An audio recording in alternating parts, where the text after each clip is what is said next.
Makanya Bah. kalau isi pengajian jangan di depan perempuan. Assalamualaikum. Borain perempuan ini.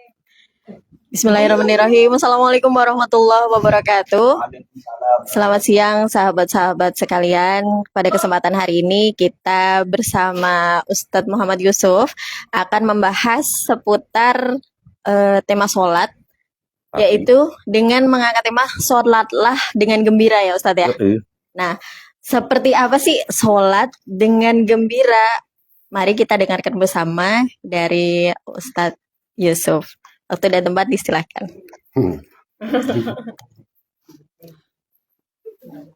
Assalamualaikum warahmatullahi wabarakatuh. Waalaikumsalam warahmatullahi wabarakatuh. Biar sekali-sekali mengaji sambil makan, nggak apa-apa, santai aja.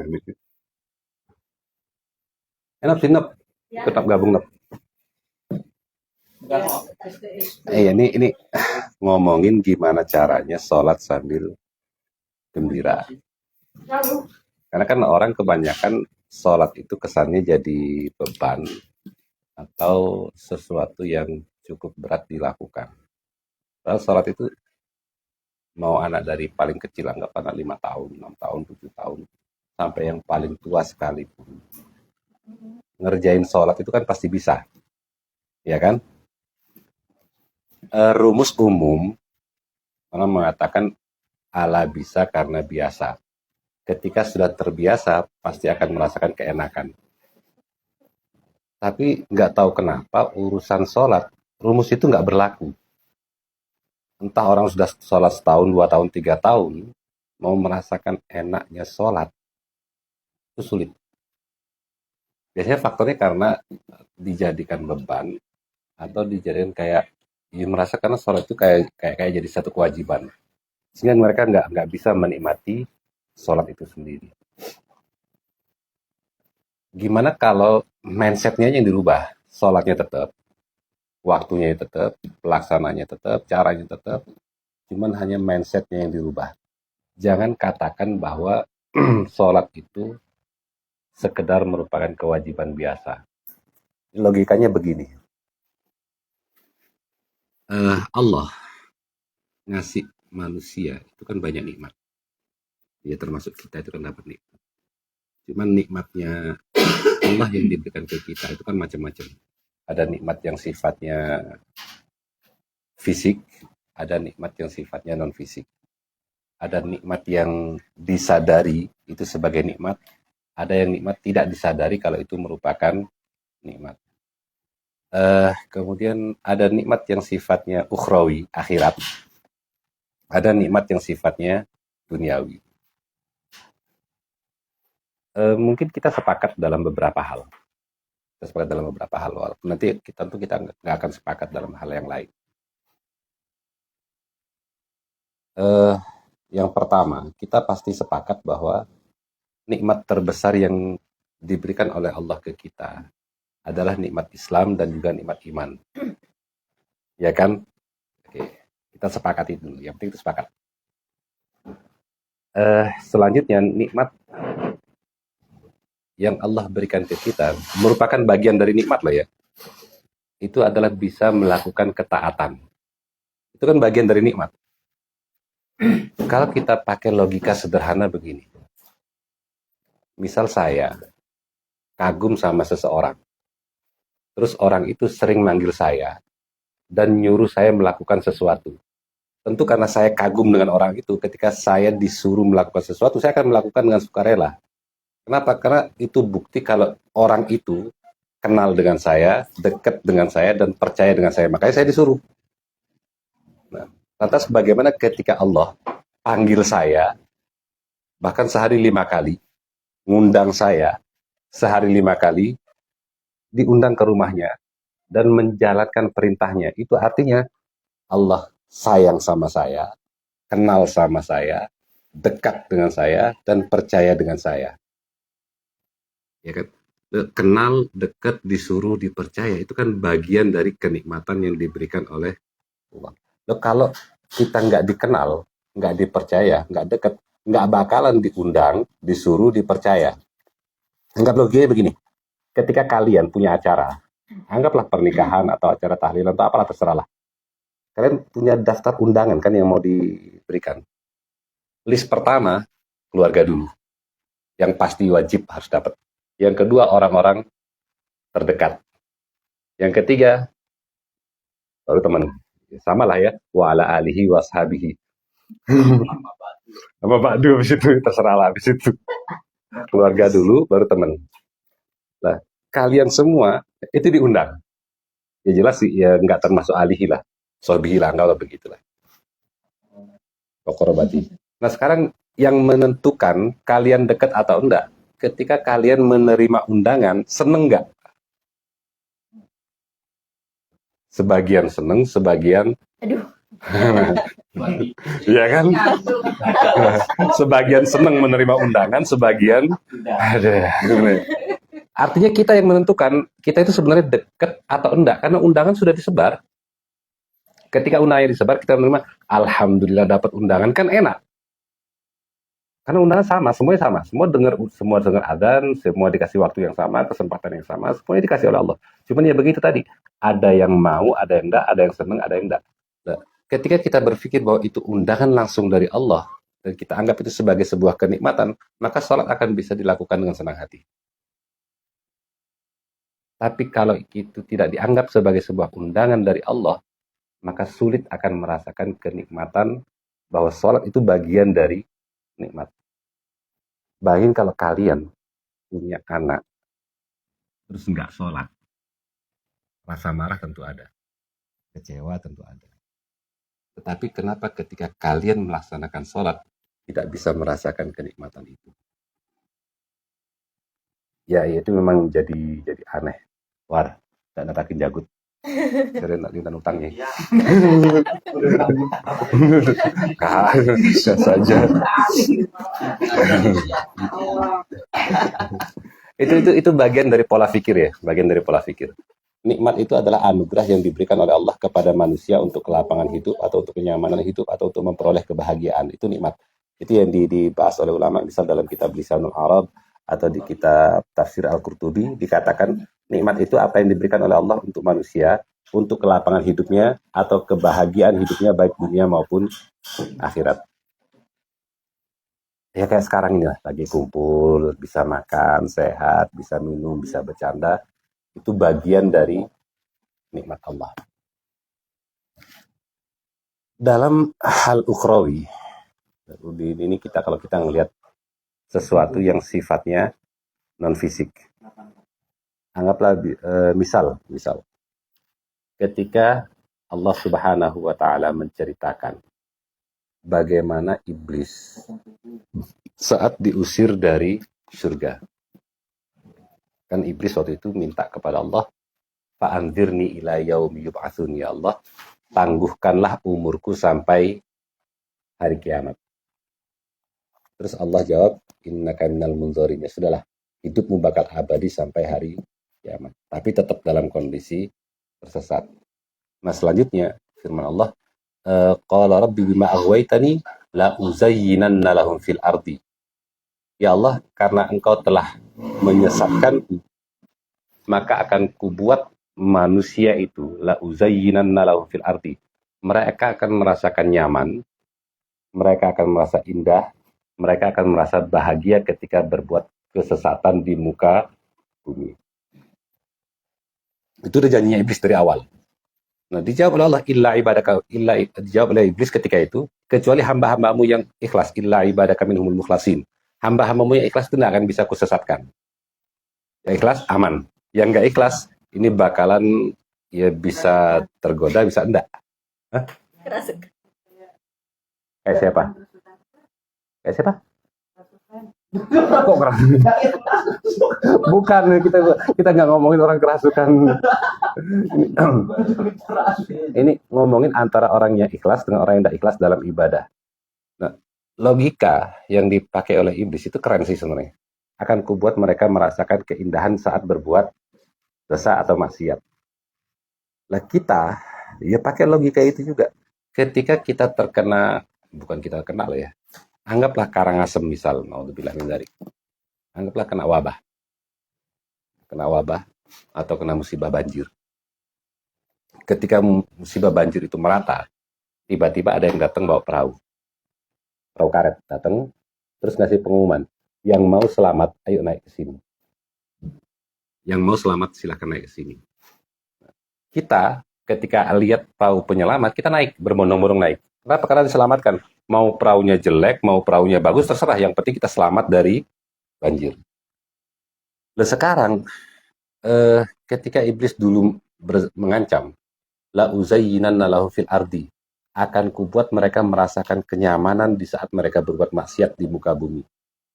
Artinya sudah hampir merata nih, banyak orang yang suka dengan kemaksiatan.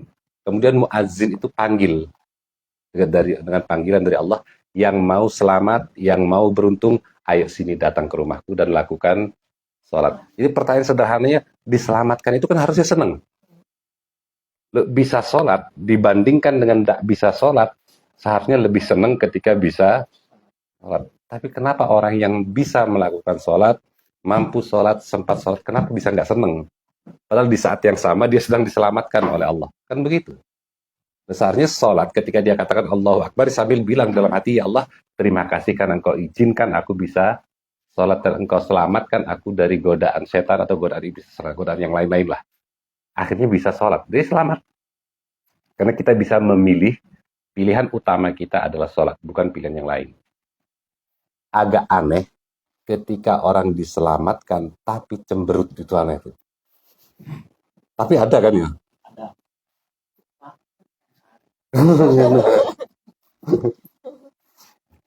Dibangunkan subuh, dibangunkan subuh untuk sholat itu alhamdulillah.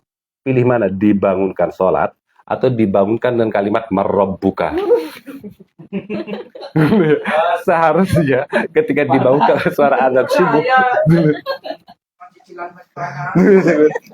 nggak ada hubungan dengan cicilan. Ini urusannya dua.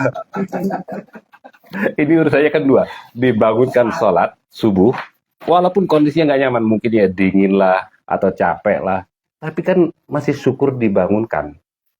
Ya baik, kita lihat doanya. Alhamdulillahilladzi ahyana ba'dama amatana. Segala puji bagi Allah yang telah menghidupkan setelah mematikan. Syukur-syukur nggak matinya kebablasan. Mana ada doa tidur itu yang telah membangunkan setelah menidurkan, itu nggak ada. Pasti kalimatnya ahyana ba'dama amatana. Menghidupkan setelah mematikan. Artinya bangun itu hidup lagi. Orang hidup lagi sholat, ya alhamdulillah masih hidup. Makanya sholat, cuma 2 rakaat kok. Tapi ya seringkali terjadi ketika sholat subuh, ya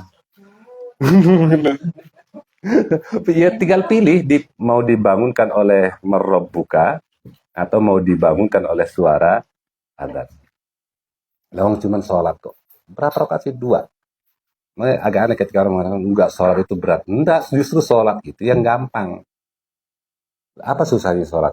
Enggak ada orang mengatakan gara-gara sholat tambah capek, gara-gara sholat tambah lapar, enggak ada gara-gara sholat rugi jualan, enggak ada tuh. Enggak mungkin. Paling lama orang sholat itu 5 menit, 10 menit. 10 menit itu pun sudah sama zikirnya. Apalagi kalau yang kelas ekspres 3 menit selesai. Banyak aku baca ya Allah. Kafin balapan.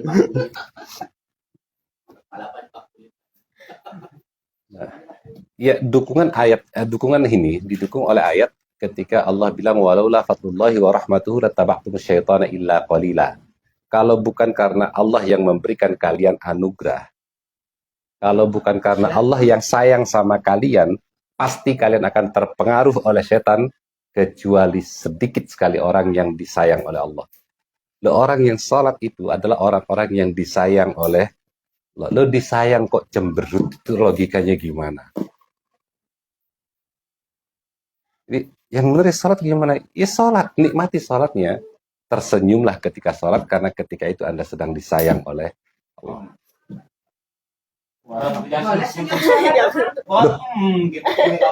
Oke. Sederhana itu begini. Misal. Anggaplah saya punya masalah.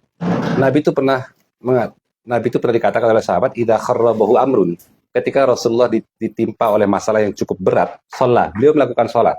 Karena mikirnya Nabi, ketika aku punya masalah, kemudian aku sholat, aku curhat kepada Tuhanku. Kebayang nggak ketika saya punya masalah, terus tiba-tiba saya dipanggil oleh orang yang saya pastikan bisa membantu masalah saya, bisa menyelesaikan masalah saya, bisa memberikan kebahagiaan, bisa menjamin ketenangan saya. Misal, saya lagi ruwet nih, butuh uang. Terus tiba-tiba ada telepon dari bank. Saat sini pinjamannya sudah di ACC. Enggak, ini contoh. Di ACC hutang aja udah seneng. Padahal jaminannya Allah itu kan ACC-nya bukan utang, tapi dikasih gratisan. Di Quran kan Allah bilang, wa may yattaqillah yaj'al lahu makhraja. Lu kamu ruwet, takwanya tambahin. Ku kasih solusi. Yang kedua, ku kasih rizki. Yang kamu sendiri nggak bakal tahu dari mana datangnya rizki. Makanya harusnya ketika kita ruwet datang, ya penuh harapan datang kepada Allah.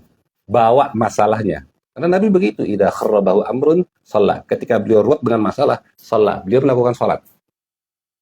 Ketika selesai salat, Nabi pasti akan tenang dan senang. Kenapa jawaban Nabi? Ya karena saya sudah curhat sama Allah. Ketika saya sudah curhat dengan yang maha segalanya, apalagi yang mau diribetin? Ya kalau saya curhat sama Bli Budin, sama Ustadz Siful, mungkin contoh. Apalagi curhat sama Mbak Uli, makanya bakal tambah ruwet. Karena bisa jadi pendengar. Ya mau ngasih solusi apa? Tetapi kan janji Allah kan tidak begitu. Wa idza sa'alaka ibadi anni fa inni qaribun ujibu da'watad da'i idza da'ani falyastajibu li wal yu'minu bi. Wahai Muhammad, ketika hambaku bertanya kepadamu tentang aku, katakan, aku itu dekat dan aku akan menjawab panggilan mereka asal mereka memanggilku. Panggil aku maka akan kujawab dengan catatan wal yu'minu bi. Percayakan urusan kalian kepadaku, pasti kuselesaikan. Oh.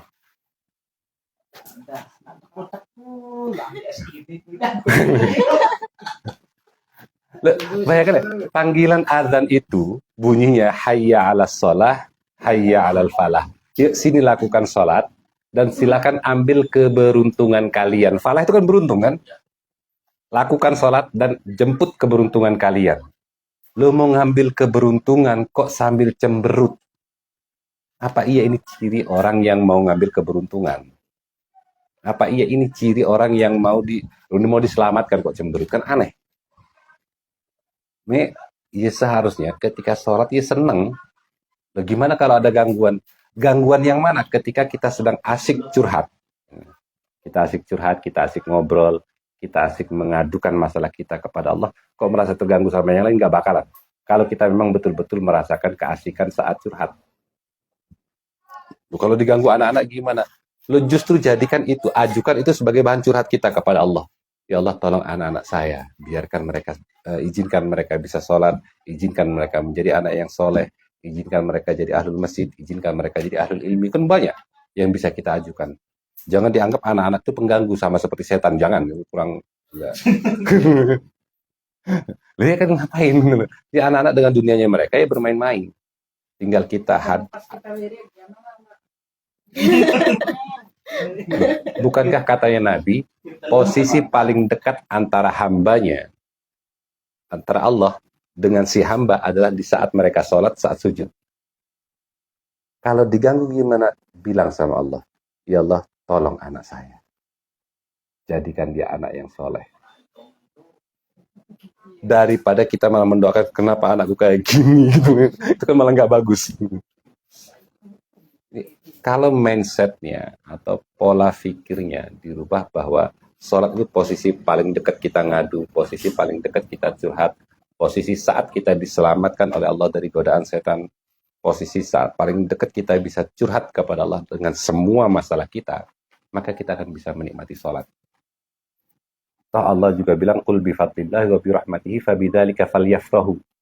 Ketika mendapatkan anugerah dari Allah, dapat rahmat dari Allah, sholat itu anugerah. Ya, sholat itu rahmat.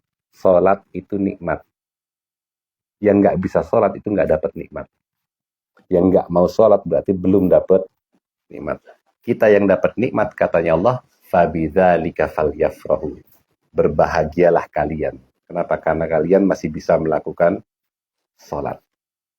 Bahagialah kalian karena kalian masih mampu melakukan sholat. Masih mau melakukan sholat.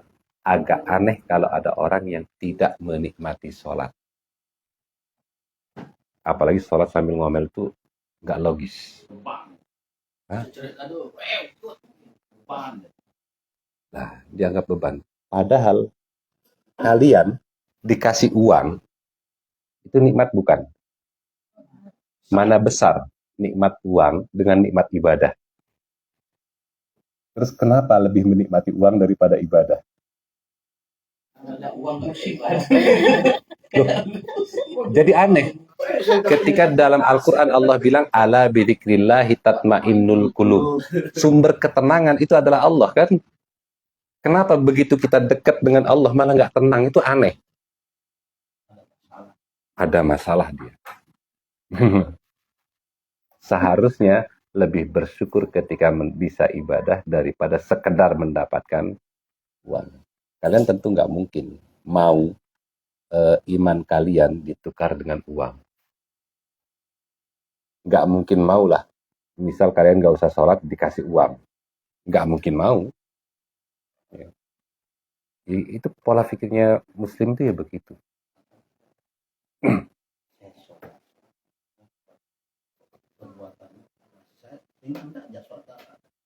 Ya tambah salah. Setidaknya misal begitu logika yang sederhana. Salat itu tanha 'anil fahsya'i wal munkar. Salat itu mencegah dari perbuatan keji dan mungkar. Ya betul. Misal dia biasanya berbuat keji dan mungkar itu 5 jam. Ya.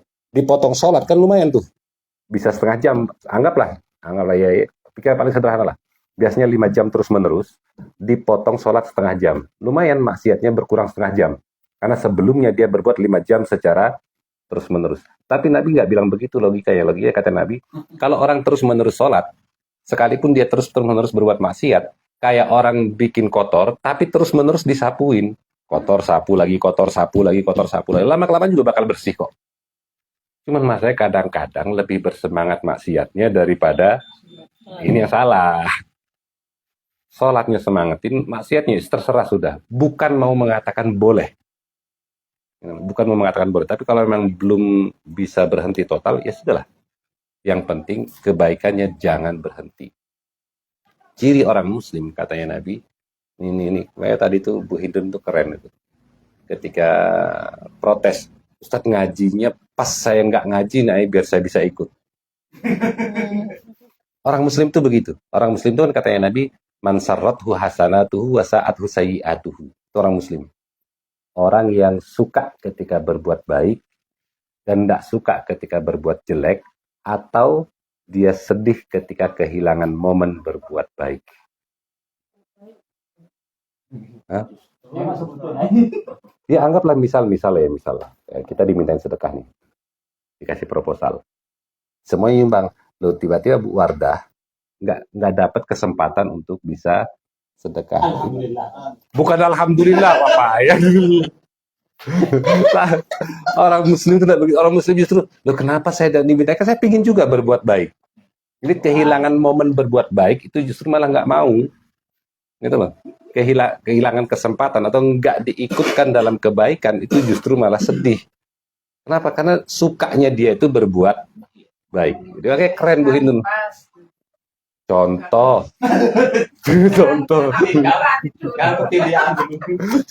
keren ini bilang, Ustaz ngajinya pas saya enggak tugas biar saya bisa ikut ngaji. Itu kan keren.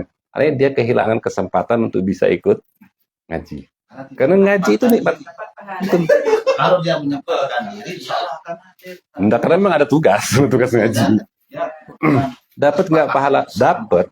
Di kitab Riyadhus Shalihin di awal-awal di Babul Ikhlas itu, katanya Nabi, ada kok di kota itu orang yang nggak bisa ikut gabung dengan kita, nggak bisa ikut berjuang dengan kita, nggak bisa ikut berjalan bersama dengan kita karena terhalang oleh penyakitnya. Habasahumul marid, dia terhalang oleh penyakitnya. Seandainya dia sehat, dia pasti gabung. Katanya Nabi selanjutnya, mereka mendapatkan hal yang sama seperti yang kita dapatkan. Pahalanya dapat. Ya sama kayak Bu Hindun, dia dapat pahalanya. Cuman ilmunya nggak dapat. Kan nggak ikut belajar. Lah kecuali ketika nggak ikut, dia bilang alhamdulillah. Dia nggak dapat itu. Ini yang sedih karena nggak bisa ikut. Nah, mungkin intermezzo dikit ya.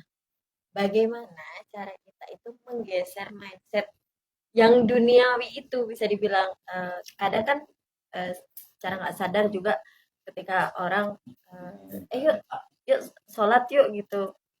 Ada beberapa orang yang oh iya bentar deh nanggung nih dikit lagi atau gimana. Nah, apakah orang-orang itu juga berarti mereka itu yang tidak ada kebahagiaan dalam dirinya tentang panggilan sholat itu atau bagaimana? Ini bisa jadi mereka belum menemukan kenikmatan. Cuman kan paling tidak begini. Jangan pernah kalah semangat dalam mencari kenikmatan dalam keburukan. Ya. Kita harus ya minimal lebih bersemangat lah. Karena ini contoh walaupun sesuatu yang jelek ya, tapi sekedar contoh. Perokok, tanya semua perokok, pasti semua sama jawabannya sama. Awal merokok pasti pahit dan tidak enak. Haram. Ya makanya ini contoh saya katakan contoh jelek lah ya, anggaplah contoh jelek. Semua perokok akan mengatakan awal merokok pasti pahit, nggak enak, batuk. Ya. Tapi mereka akan terus merokok sampai mereka ketemu nikmatnya rokok. Setelah mereka ketemu nikmatnya rokok, suruh berhenti. Nggak mau, kasih dalil pun nggak akan mau mereka. Membunuh mula apa sampai gambarnya serem-serem. Betul ya merokok. Kenapa dalam kebaikan kita nggak sesemangat itu? Setan. Iya. Pasti semua Maksudnya, jawabannya jangan iya. terus-terusan nyalain setan. Ini setan bela diri nanti biasa nggak ngapa-ngapain gitu loh. Kalau salah setan. Takutnya setan bela diri besok. Terus aku nggak ngapa-ngapain kok. La uzayyina. La uzayyinanna lahum fil ardi. Ku buat mereka merasa indah dan merasa nyaman ketika berbuat kesesatan. Memang yang penting itu adalah membangun mindset atau pola pikir bahwa sholat itu bukan sekedar kewajiban semata, enggak. Tetapi sholat itu bagaimana kita menghadap atau mendekat ke yang maha segalanya. Kita tahu bahwa dalam hidup itu pasti ada masalah kok. Yang penting sholat atau sholat. Menghadap kepada Allah, mendekat kepada Allah, mendekat kepada yang maha segalanya, itu betul-betul penting. Sangatlah penting. Sangat betul-betul penting. Itu lebih penting daripada nyawa kita. Hidup, siapa yang nggak punya masalah? Ya kan? Dan yang bisa mengatasi masalah kita satu-satunya itu hanya Allah. Jadi menghadap sama Allah. Kenapa? Biar masalah kita itu selesai, clear. Karena ketika kita menjauh, masalah itu akan terus datang dan tidak akan pernah selesai. Kalau mau dapat rezeki, menghadap kepada Allah. Kondisi apapun, menghadap sama Allah, curahkan semua isi hatinya kepada Allah. Dan setelah mencurahkan semua isi hatinya kepada Allah, sudah kita pulang. Kenapa? Percayakan urusannya sama Allah. Toh Allah semua yang ngurusin. Kan gitu. Dan kalau kita sudah percayakan sama Allah, apalagi yang perlu dikhawatirkan? Kalau kita percayakan sama manusia, kita perlu khawatir. Iya kalau dia bisa, iya kalau dia mau, iya kalau dia mampu. Ya kalau dia nggak lupa. Iya kalau dia nggak lupa. Dan Allah enggak. Yang paling sayang kepada manusia itu adalah Allah. Yang paling perhatian kepada manusia adalah Allah. Yang paling bijaksana kepada manusia itu adalah Allah. Maha segalanya. Mendekatlah kepada Allah dengan perasaan senang. Baik kita punya masalah, dipanggil oleh Allah, ya datang. Kenapa? Bawa sini masalahnya. Akan kuselesaikan semuanya. Siapa yang nggak senang dibegitukan? Daripada dipanggil sama debt collector. Tadi suruh nangis aja. Hah? Suruh nangis sama Allah kalau bisa. Kalau nggak Enggak, bisa, Allah. nangisan. Enggak juga. Karena ketika Nabi tahajud dalam sholat, jawaban Nabi kepada Sayyidah Aisyah, karena Nabi itu ketika tahajud itu sering nangis. Jawaban Nabi kepada Sayyidah Aisyah, apakah kamu tidak mau aku termasuk orang yang bersyukur? Saya memahami ya, tangisan Nabi itu karena senang, bukan karena susah. Bukan karena mengeluh. Bukan, ngapain ngeluh? Apa pentingnya ngeluh? Kalian ketika bersama dengan Ya, anggaplah kalau bahasa Gen Z sekarang ya, kalau punya dekingan pusat, kalian bakal susah nggak? Nggak bakalan ngapain? Hah? Ya kan tinggal terbus selesai kan? Kalau punya dekingan pusat apa yang disusahin? Makanya di Quran dikatakan ala inna awliya Allah la khaufun alaihim wa lahum yahzanun. Para wali-walinya Allah nggak ada kesusahan, nggak ada kesedihan. Kenapa? Dekingan pusat. Mereka tinggal lapor sama Allah. Ya Allah, saya diganggu sama ini. Selesai urusan. Ya anggap lagi begitu kan. Mau bikin SKCK karena deket sama yang bikin SKCK tinggal telepon. Saya butuh SKCK, oke siap. Yang lain susah ngantri, dia enggak. Alhamdulillah, susah. Nggak ada habisnya. Apa gini? Hah? Masalah nggak ada habisnya. Ada saja. Lo kalau masalah nggak ada habisnya, datangi yang bisa mengatasi masalah. Selesai itu masalah. Misal gini tadi ya, ada kejadian ini kan. Nah, orang kok bisnis lah, bisnis. Ketika dia melaksanakan ibadah, sholat rajin, sholat duhanya juga iya, tahajudnya rajin, tapi bisnisnya malah turun. Ketika tidak melaksanakan itu, bisnisnya naik tad. Nah ini persepsi seperti ini kira-kira seperti apa? Tad? Jangan sampai akhirnya salah persepsi. Waktu sholat duha kok rezeki saya ke pasar tidak ada yang beli. Tidak sholat duha saya berangkat, dagangannya habis. Nah, ini kan kadang-kadang banyaklah kejadian seperti ini. Akhirnya asumsinya, tidak usah aja saya sholat ke pasar aja langsung. Untuk inilah gitu. Nah kalau seperti itu gimana, San? Apa iya kalau saya sayang sama seseorang, saya akan betul-betul manjakan orang itu? Enggak kan? Kalau saya sayang sama anak saya, maka akan saya pilihkan untuk anak saya sesuatu yang betul-betul penting, betul-betul berharga. Tidak akan saya berikan sesuatu yang nggak penting atau sesuatu yang nggak berharga. Kenapa? Bisa mengganggu masa depannya dia. Bagaimana kalau ternyata keputusan Allah buatmu ini rezeki yang terbaik. Tapi kalau kamu tidak mendekat, maka kamu dapat. Tapi rezeki yang akan mengganggu kehidupanmu. Justru buat saya lebih baik, sudahlah, keputusan Allah itulah yang terbaik. Masalah rezeki atau sholat duha, saya pikir itu nggak ada hubungannya. Apa hubungannya? Rezeki saya ditulis sebelum saya lahir. Sholat duhanya saya sekarang. Apa hubungannya itu loh? Saya belum lahir, rezeki saya sudah ditulis kok. Doa bisa merubah takdir. Saya nggak tahu, karena saya sendiri nggak tahu takdir saya yang mana yang berubah. Ada yang tahu takdir? Nggak ada. Nggak ada. Terus bagaimana saya tahu takdir saya berubah atau enggak?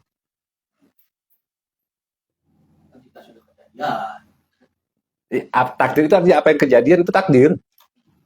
Terus gimana cara berubahnya? Nggak ada yang tahu kan? Ya oke lah itu oke lah, ungkapan itu mungkin benar, tapi saya sendiri nggak tahu yang mana takdir saya. Saya baru tahu itu takdir saya ketika sudah kejadian. Iya kan? Ya misteri lah, misteri takdir itu misteri. Yang jelas balik ya ke tema sholat itu. Itu adalah bagaimana kitanya menikmati kebahagiaan saat menerima nikmat dari Allah karena diberikan nikmat yang sempurna. Apa kesempurnaannya? Sehat kita dikasih. Sempat kita juga dikasih. Kemampuan juga dikasih. Nabi bilang, nikmatani magbunun katsirun minan nas. Ada dua nikmat yang kebanyakan orang lalai. Satu, sehat. Dua, sempat. As-sihah wal faragh. Sehat, sempat. Kita ketika sholat itu dapat dua nikmat itu, nikmat sehat dan nikmat sempat. Lo dapat nikmat itu lo kok nggak bisa menikmati. Dapat nikmat kok bisa nggak seneng. Dapat nikmat kok bisa nggak bahagia. Itu logika yang mana yang dipakai? Kok bisa-bisanya ada orang sholat kok nggak ikhlas? Itu logikanya gimana? Ada orang dikasih uang seneng. Lo dikasih sholat itu seharusnya lebih seneng. Kenapa? Karena bagi kita nikmat sholat itu adalah nikmat yang luar biasa besar. Gimana cara taunya antara besar dan tidak? Gampang. Kalau sesuatu itu dibagi secara umum tanpa ada klasifikasi, berarti itu nikmat yang kecil. Maksudnya gini, uang, mau mukmin, mau muslim, non muslim, sholat, tidak sholat, mau baik, jelek, semuanya bisa dapat uang. Itu artinya itu barang diobral. Tapi sholat enggak, hanya orang-orang tertentu yang dikasih oleh Allah. Lo dapat nikmat pilihan, seharusnya itu bisa alhamdulillah. Bukan malah baru mulai santai rokokan, adzan baru. Nah itu cara merespon keadaan itu yang kadang kita salah gitu. Lagi setengah itu loh. Lanjut. Enggak, lanjut.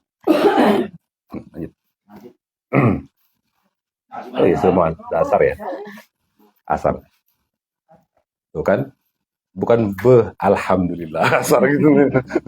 Jadi dipanggil oleh Allah itu alhamdulillah, senang. Makanya dulu ketika Nabi Ibrahim itu kan, tapi ini cerita mati ya. Ketika Nabi Ibrahim dijemput oleh malaikat maut, kan Nabi Ibrahim ketika itu protes. Nabi Ibrahim nanya, apa ada seorang Tuhan yang mau mematikan seorang kekasih yang mau mematikan kekasihnya? Dijawab oleh Allah, katakan kepada Ibrahim, apa ada kekasih yang tidak mau bertemu dengan kekasihnya? Akhirnya Nabi Ibrahim bilang, ya sudah mati. Kenapa? Karena ingin segera ketemu dengan kekasihnya. Lalu kita dipanggil oleh Allah 1 hari 5 Kali. Sering dipanggil itu artinya dikangen. Lo dikangen sama Allah kok nggak seneng, itu gimana? Azan. Rajin azan sholat. Belum azan sholat. Sebelum azan sholat kawan.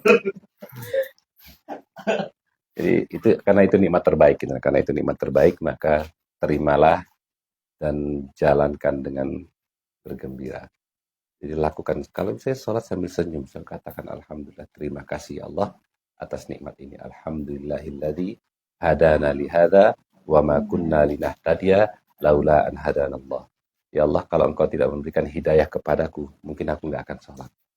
Kalau engkau tidak berikan kekuatan kepadaku, aku nggak akan sholat.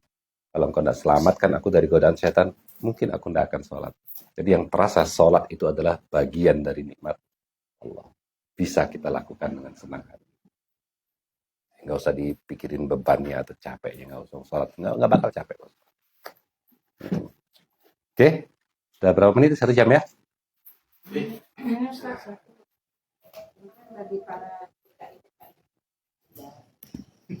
Kenapa TKI-nya? Di bulan Ramadan itu kan karena pekerjaan sangat berat, sehingga mereka itu tidak menjalankan karena sholat banyak dewa, dalam kotor mau ganti jauh tempatnya, masih bisa. Enggak, bagi Ganti dia. enggak. Silakan yang Enggak, urusan puasa itu tetap jadi kewajiban. Kalau memang kerjaannya sudah menjadi rutinitas, maka nggak mungkin itu dikodok atau dibayar fidyah, itu nggak mungkin, apalagi dia pasti sehat. Maka kewajiban bagi dia ya tetap berusaha untuk kerja sambil berpuasa. Di tengah kerja dia nggak mampu, silakan batalkan. Tapi kalau mampu, lanjutkan puasanya. Dia harus tetap belajar. Berat, ya. Dulu puasa pertama dijalankan oleh para sahabat, puasa pertama musim panas sambil perang Badar, perang yang dikatakan paling sulit. Tapi mereka mampu. Manusia itu sama aja, mau zaman dulu, zaman sekarang kemampuannya sama aja kok. Dulu lebih lama daripada. Ya bahkan mungkin dulu lebih lama. Sekarang itu 1 bulan udah gak ada rasanya. Sekarangnya pagi hari kerja atau tidur atau mainan, tiba-tiba udah sore aja. tidak mini sawit itu kan di tengah hutan terus kan memang Nah, kalau Anda yang membayangkan, itu akan terasa betul-betul berat dan capek. Tapi bagi yang sudah terbiasa, biasa aja. Kecuali tadi ketika Iya. ini kajiannya, ketika dia puasa, ada 5 orang anak yang tidak terpenuhi kewajibannya, dia nggak puasa. Kalau saya nggak puasa, dia yang puasa anak-anak itu. Contohnya dia itu kerja. Dia itu kerja nyari orang yang berpuasa. Tapi yang kerja itu nggak berpuasa Ngapain? karena berat. Ya. Kerjaannya sangatlah berat misalkan. Puasa Ramadan. Sama gitu loh ya. Semua ibadah. Ini sampelnya cuma sholat. Semua ibadah itu bagian dari kenikmatan. Ya, semua ibadah, semua kebaikan, bagian dari kenikmatan yang diberikan oleh Allah kepada manusia. Di Quran Allah bilang la yukallifullahu nafsan illa wus'aha. Namanya taklif, pembebanan, kewajiban atau kesunahan, itu tidak akan keluar dari kemampuan manusia, nggak bakalan. Semuanya sudah diukur sesuai dengan kemampuannya. Itu namanya taklif itu begitu. Ini ayat ini, ingat ya, ayat ini. Ini banyak disalahgunakan ayat ini nih. La yukallifullahu nafsan illa wus'aha, itu maknanya Allah tidak mentaklif atau tidak membebankan syariat kecuali sesuai dengan kadar kemampuannya. Semuanya. Sholat sesuai kemampuannya, puasa pasti sesuai, zakat pasti sesuai, haji pun juga pasti sesuai. Ini bukan ngomongin masalah, nggak ada hubungannya dengan masalah ini, ayat ini. Kewajiban semua pasti manusia mampu melakukan. Mungkin dalam kondisi-kondisi tertentu dia tidak mampu. Hanya kondisi tertentu loh ya, tidak semua kondisi tidak. Kalau kerjaan berat itu sudah rutin, dia pasti sudah terbiasa. Makanya agak sulit kalau kita yang menghukumi. Kenapa?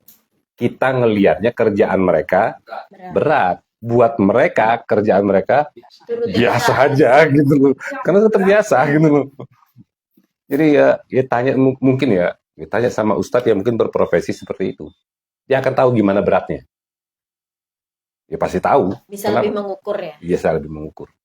Kalau kita yang mengukur ya enggak lah. Kerja kantor kok menghukumi kerja di tambang ya. Ya enggak juga. Kalau sekarang ustadz jadi profesi, kalau dulu ustadz ya enggak, sama aja kerja. Imam Abu Hanifah sekalipun beliau imam, ya beliau juga pedagang kok. Ya makanya dulu itu ustadz bukan profesi, sekarang bisa jadi profesi. Makanya kalau ketika mereka ditanya, mereka tahu kenapa, karena pengalaman. Yang sekarang enggak, sulit. Ya ada cuma enggak semuanya. Dah, udah 1 jam ah. Terkait dengan yang tadi itu Apa itu? yang puasa yang ini kan kerjaan berat, tapi kewajiban berpuasa kan tetap ada, dia harus menyiapkan dari awal kan. Iya. Dia harus berpuasa. Ketika dia berbuka di tengah karena ketidakpuasan, itu tetap harus dia Dikodok lah. Kodok. Sedangkan berkodok kan dia sudah tidak kuat juga kan. Untuk yang ini saja dia Enggak, nanti dia pulang di kampung. Enggak, sekarang dia enggak kuat. Besok bisa jadi dia kuat. Atau ya hari kedua dia tidak kuat. Hari ketiga bisa jadi dia kuat. Apa iya orang yang terus-menerus berlatih itu tetap nggak akan kuat? Masih ada semangat. Apa iya sebulan latihan terus-menerus nggak akan kuat? Kan lu tahu. Balik. Kalau orang terus-menerus berlatih, dia pasti akan kuat kok. Contohnya anak kecil bisa bawa motor, besok nggak bisa. Nggak bisa karena Memang nggak lihat, memang nggak lihat. Cerita tadi, enggak mau karena kerjaan.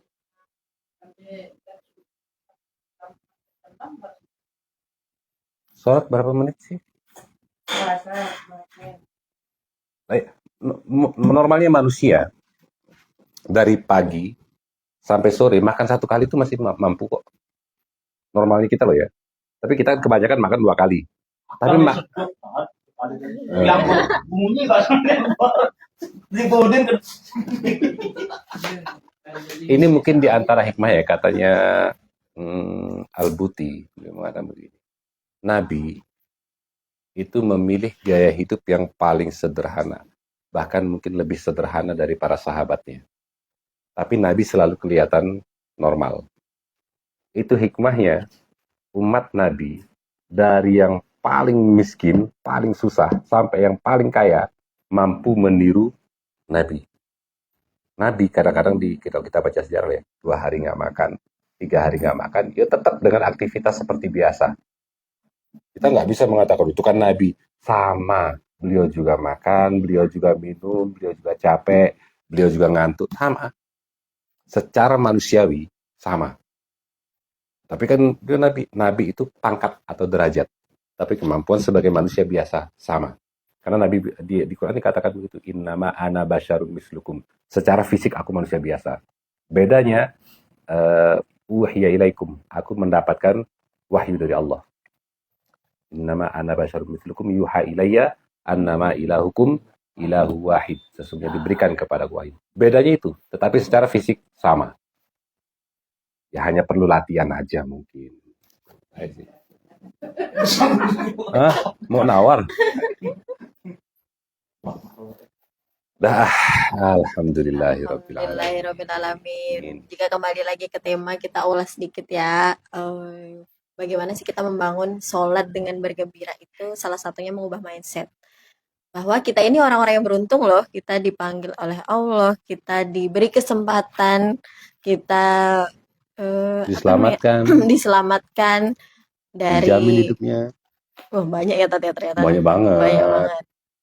Dan itu menjadi motivasi untuk kita untuk membangun budaya sholat dengan lebih bergembira.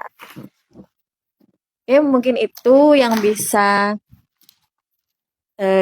kami sampaikan. Kurang lebihnya mohon maaf. Terima kasih kepada Ustadz Yusuf sudah Thank you. menyempatkan mampir di Facebooknya IPARI. Semoga sehat selalu.